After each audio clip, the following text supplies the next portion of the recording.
Advanced level business questions and answers 3.6, decision making to improve human resource performance. What does the Human Resources Department do? The Human Resource Department, also known as the Personnel Department, seeks to maximise the contribution of the employees towards the objectives of the company. It does this by ensuring that the company has enough employees, that they are of the right quality and are in the right place at the right time.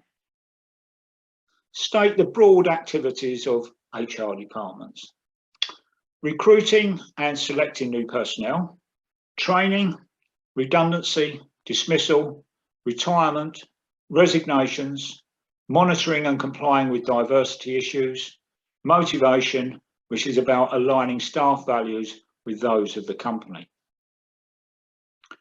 What internal factors influence HR? The overall corporate objectives, expansion or retrenchment, the views of the senior executives, are they in favour of hard HR or soft HR?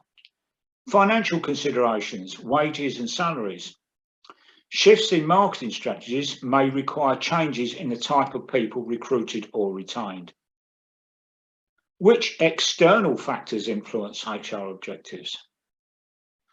The state of the economy. In boom times, the company is likely to expand and take on new staff, so an HR objective would be recruitment, whereas in a recession, the company is likely to want to shed staff with redeployment and redundancy programs. Government legislation influences HR objectives, for instance, equal pay, anti-discrimination legislation, unfair dismissal, and minimum wage regulations. Differentiate between hard and soft HRM. Under a hard HR policy, management treats workers in the same way as it deals with other inputs into the production process, getting the most from the least cost.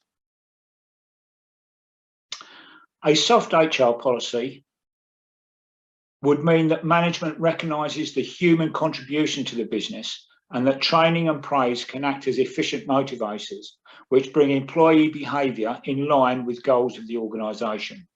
As a result, productivity will increase and innovation is more likely to occur. Managers see themselves as facilitators and coaches trying to get the best out of their staff. What is labour productivity? This is calculated by output divided by the number of employees. It can be increased either by increasing output or reducing the number of employees and replacing them with machinery. What is labour cost per unit? This is calculated by dividing total labour cost by the number of units produced. What is employee cost as a percentage of turnover? This is total labour cost divided by sales revenue multiplied by 100. What is labour turnover? Labour turnover is how many staff leave during the year expressed as a percentage of the total workforce. How is it measured? The formula is number of people leaving over the average number of employees times 100. The average number of employees is just taking a mean of those who were employed at the beginning and those that were employed at the end.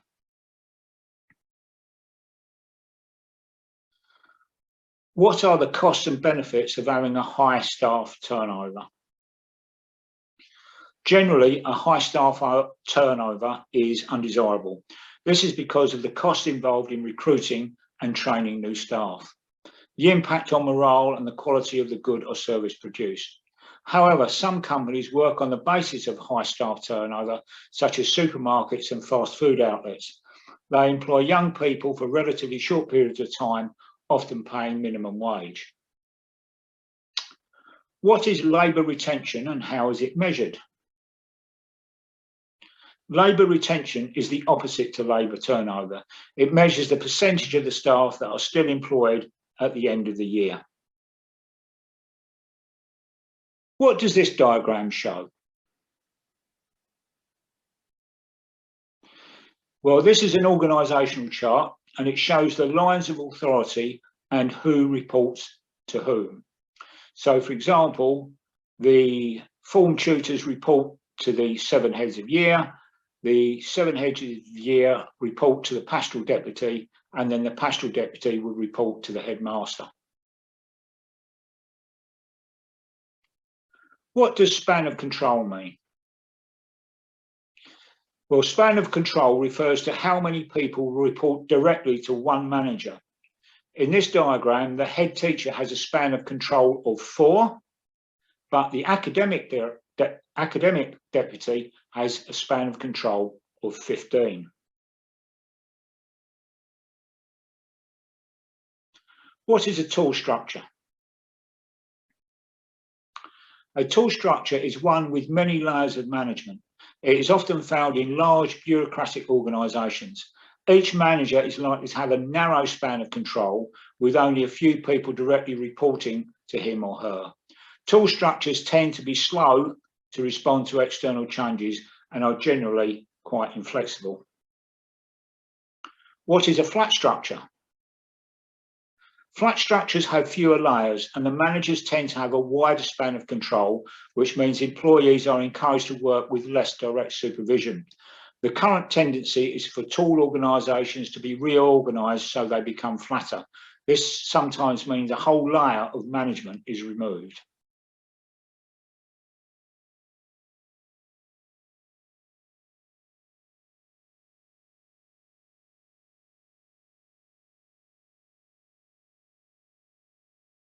Differentiate between redundancy and redeployment. When a business needs to shed labour, management can make employees redundant, which means the employees' jobs disappear. Workers are normally given redundancy payments as a form of compensation. Redeployment means that the workers will be given jobs in other parts of the organisation. What is delegation? Delegation refers to where a manager gives the authority to make decisions to a subordinate. Overall responsibility, however, still lies with the manager. What is delayering? Delayering means taking out a whole layer of management, which makes the organisation flatter and reduces labour costs. What are the advantages and disadvantages of centralisation? Centralisation is where decision making is executed exclusively by senior managers and then instructions flow down through the organisation. An advantage of this is that decisions are made by experienced managers. However, sometimes the process is very slow and also the managers may not be aware of local conditions. What are the advantages and disadvantages of decentralisation? Decentralisation is where decision taking is delegated to junior management. This speeds up the decision-making process and may be adapted to meet local conditions. However, decisions might be made by inexperienced people, and in large organisations, it may lead to inconsistencies. What is the purpose of HR planning? HR planning is important because it is about ensuring that the business has enough workers with the right skills and are in the right place to achieve the objectives of the business. How can the HR department ensure that the business has always the appropriate amount of staff? Initially, an audit needs to take place which establishes the current level of staffing and skills. The next step will be to look at what the company's objectives are and convert that into a people plan, establishing how many more or less staff are going to be required. In addition, what new skills and training are going to be needed. Differentiate between internal and external recruitment. Well, internal recruitment refers to where job vacancies are filled by people already working for the organisation. External recruitment refers to hiring people from outside of the organisation. Give 2 advantages of internal recruitment and 2 disadvantages. Well, the advantages are that the organisation already knows the track record of the individual.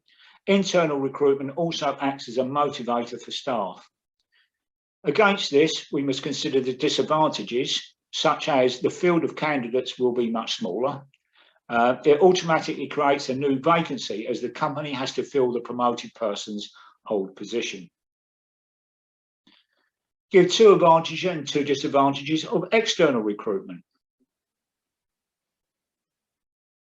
The advantages will be a much wider field of candidates, and new candidates can bring in new ideas. Against this, the disadvantages might be it takes longer and is much more expensive. You're never quite sure that you've hired the right person. Outline the recruitment process. Well, we would kick off with a job analysis, which is working out what activities are actually involved in the job. Then a job description is created, which is a detailed description of what the job actually entails. Next is the person specification. This is a list of skills, knowledge and experience that the ideal candidate will possess.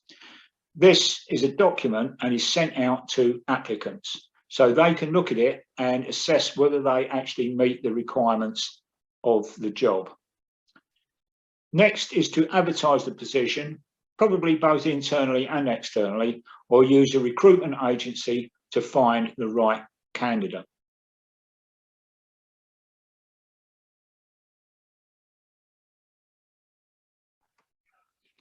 Next comes shortlisting. This is the process of sifting through applicants and then selecting those to be invited for interview.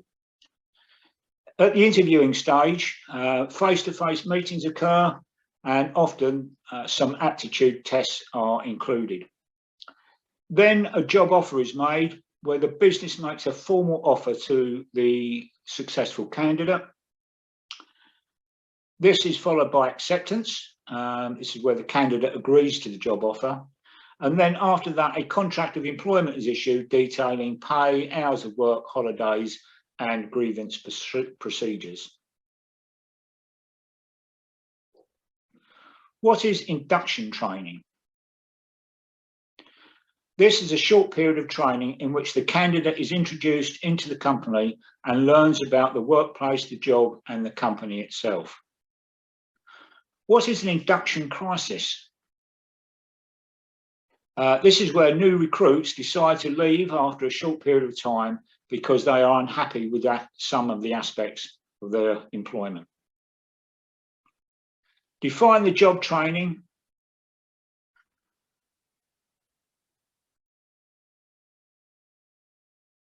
Define on-the-job training and give 1 advantage and 1 disadvantage.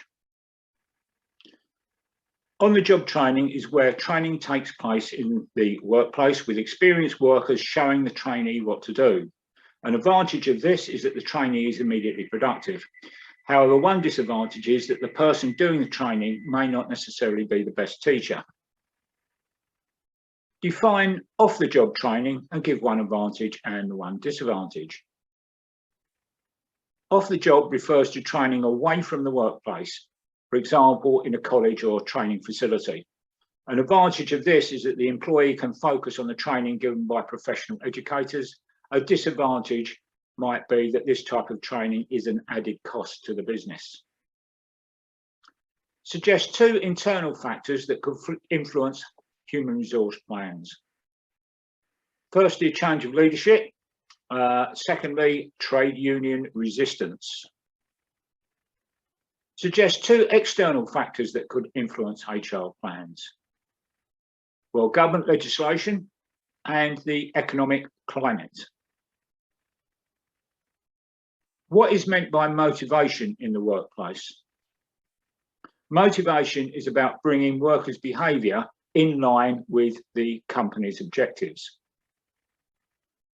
What benefits does a motivated workforce bring to the company? Better quality, more sales at higher prices, increased output, lower labour turnover. All these 3 lead to greater profitability. The following theorists all had their own ideas about motivation. What were they?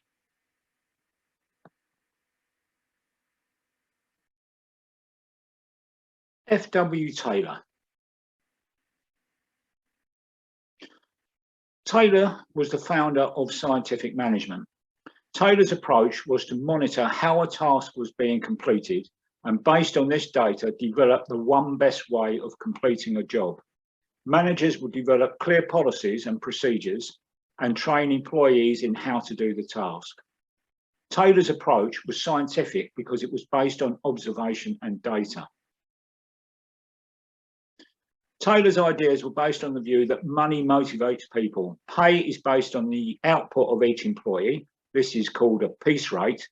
Employees would do as they were told because if they followed instructions, they will be more productive and earn more. Abraham Maslow. This is Maslow's hierarchy of needs. At the foot of the pyramid, we have physiological needs, which is about basic physical needs of food, shelter, and clothing.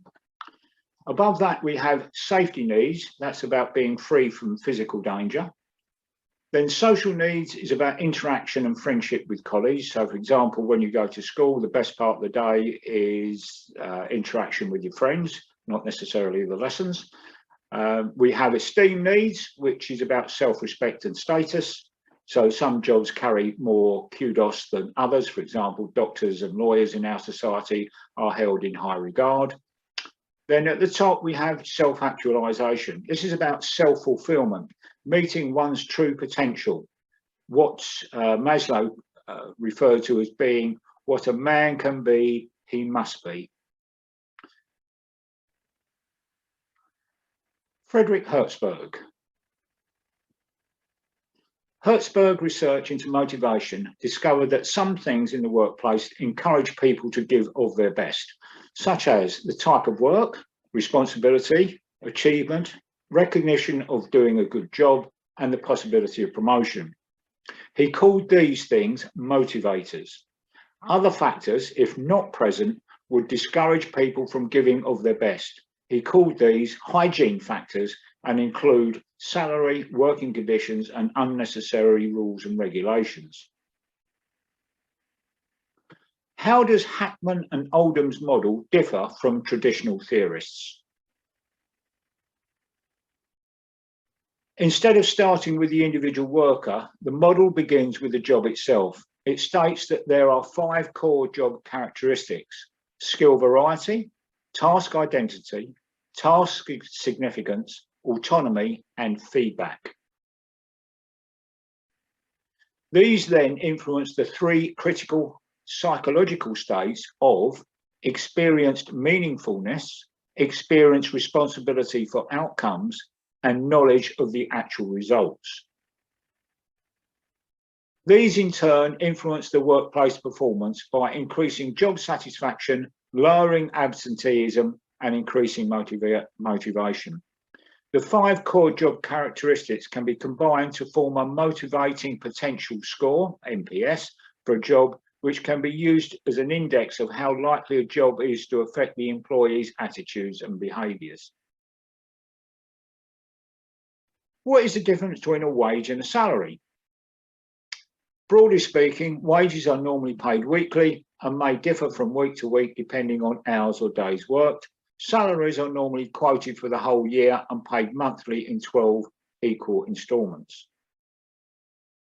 What is commission? This takes Taylor's idea of linking pay to productivity, but this time linked to sales. For example, a car salesman may receive a 1% commission on each car that is sold, so selling a £20,000 car will give the salesperson a £100 commission. What is the difference between performance-related pay and piece rates?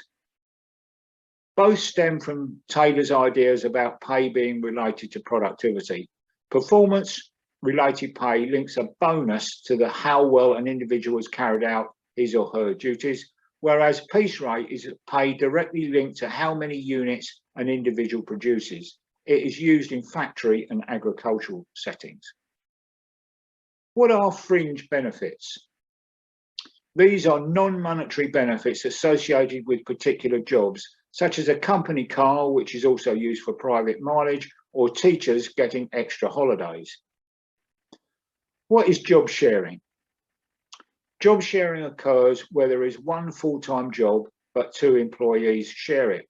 One, say, working 3 days and the other working 2. This allows the job to be fitted around personal requirements and also gives the firm some degree of flexibility. What is home working? Where employees work from home as opposed to travelling to the workplace. This is now commonplace following the pandemic. What is flexi time? This is where hours of work may vary around a core period. For example, all workers have to be on site between certain times, but some may choose to come in earlier and leave earlier, or arrive later and leave later. What is the difference between job enrichment and job enlargement? Job enlargement refers to extending the variety by increasing the number of tasks to be performed by an employee, the aim being to reduce work-related boredom. Job enrichment is a motivational tool which seeks to give the employee more decision-making power and responsibility. What is empowerment?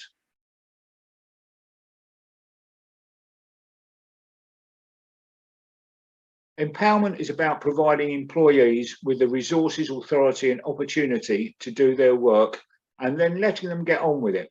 They are then held accountable for their actions, the aim being to make employees happier and more productive. What are the benefits of team working? Team working is about organising the workforce into small groups of people. Benefits of teamwork apply across all industries. Individuals all have their own strengths, their own skills and their own ideas to bring to the table, and when they work together as a team, will create something far more powerful than anything that is produced by one single person. Benefits include increasing productivity, more innovation and improvement in morale. Why are employer and employee relations based on an adversarial relationship? How can this be solved? Wages are a cost to the business, and if they increase, then profit will be reduced and vice versa. This immediately creates a potential conflict between the owners and the employees. One way around this is to introduce share ownership schemes for employees so they too become part owners and share in the profits. Explain the diagram below.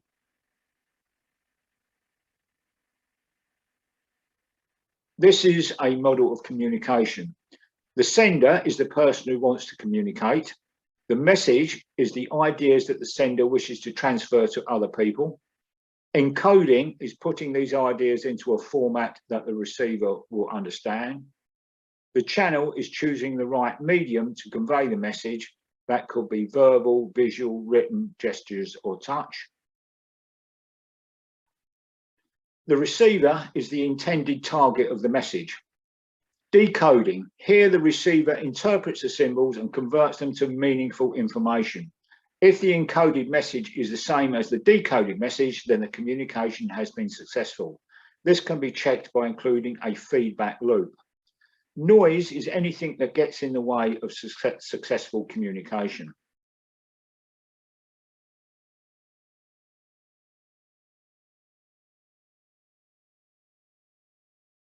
What are barriers to communication?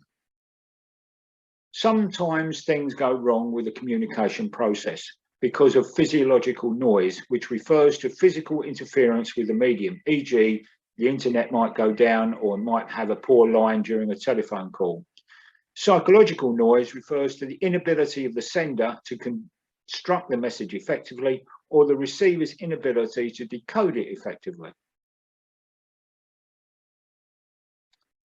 What is a works council?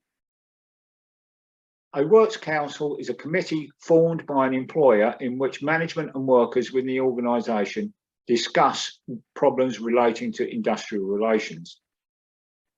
What is a quality circle? A quality circle is where workers and management meet to discuss how the manufacturing or service capability of the company can be improved. It is part of the Kaizen process of continuous improvement. What is a trade union? A trade union is an organised association of workers in a trade, group of trades or profession formed to protect and further their rights and interests. Suggest 3 negative and 3 positive comments concerning unions. Negative: trade unions can be disruptive when they engage in industrial action, for example, strikes, work to rule, and overtime bans. By forcing up wages, they increase the cost of the business, and then workers will have to pay an annual fee to be a member of the union. Positive: they increase the wages of their workers through collective bargaining. They will represent workers who have grievances with their employer, and employers have only one set of wage negotiations to conduct. Well, that brings us to the end of 3.6. So we will now do a shortish multiple choice, just 15 questions. If you have this sheet in front of you, then that's great. If not, as ever, just jot down 1 to 15 and write the correct answer down as we go through.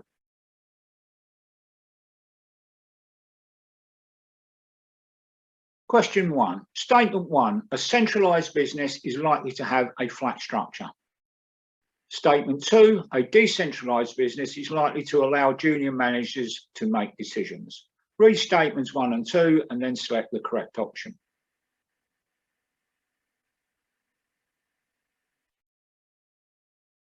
Question 2. A company employed 420 people in January 2021. In December, it employed 380. During the year, 50 people left. What is the labour turnover? A, 12.5%, B, 11.9%, C, 13.2%, or D, 90.5%. Question 3. A company spent £200,000 on wages during a year and manufactured 1 million items. What was the labour cost per unit? A, £20, B, 20p, C, £5, or D, £25. Question 4. What does span of control mean? A, the number of people reporting directly to a manager. B, the number of people beneath the managing director. C, the number of people in the organisation. Or D, the limit on the managing director's power. Question 5. Which of the following would not be a function of the HR department? A, recruiting new staff. B, advising senior management on employment legislation. C, organising redundancy packages. Or D, writing the mission statement. Question 6. Statement 1. Managers may delegate authority, but not responsibility. Statement 2. Companies with tall structures have short chains of command. Read statements 1 and 2 and then select the correct option. Question 7. An estate agent rewards its sales staff by offering them 0.1% commission. How much would a salesperson receive if a house sold for £800,000? A, 80,000, B, 8,000, C, 800, or D, 80. Question 8. A company has a wage bill of £500,000 and a turnover of 5 million. What was its labour cost as a percentage of turnover? Is it A, 5%, B, 10%, C, 30%, or D, 20%? Question 9. A company employed 250 people in 2021. During the year, 50 people left. What was the labour retention rate? Was it A, 80%, B, 5%, C, 40%, or D, 20%? Question 10. A company makes 50,000 units with a workforce of 20 people. What was its labour productivity? 250 units per person. B, 2,500 people per unit. C, 250%, or D, 2,500 per person.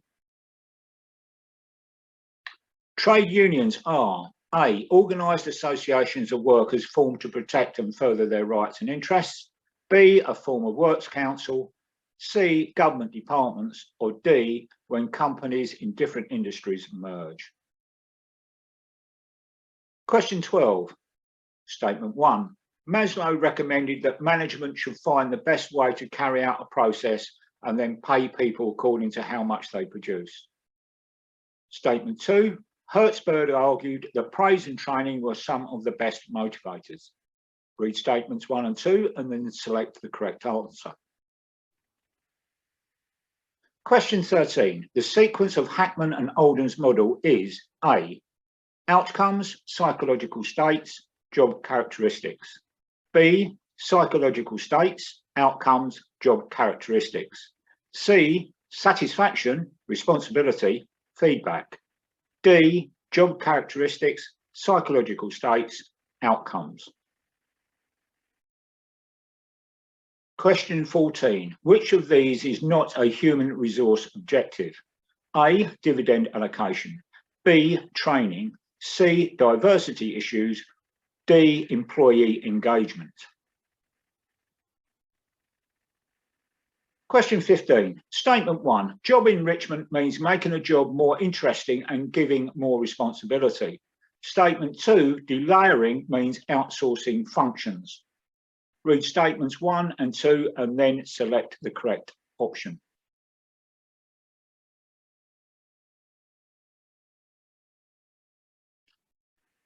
That brings us to the end of the multiple choice section. So all that remains is for us to run through the solutions. So here we go. 1C, 2A, 3B, 4A, 5D, 6C, 7C, 8B, 9A, 10D, 11A, 12C, 13D, 14A, 15B. Okay, that's the end of 3.6. So I will see you next time when we will start looking at strategy. See you then.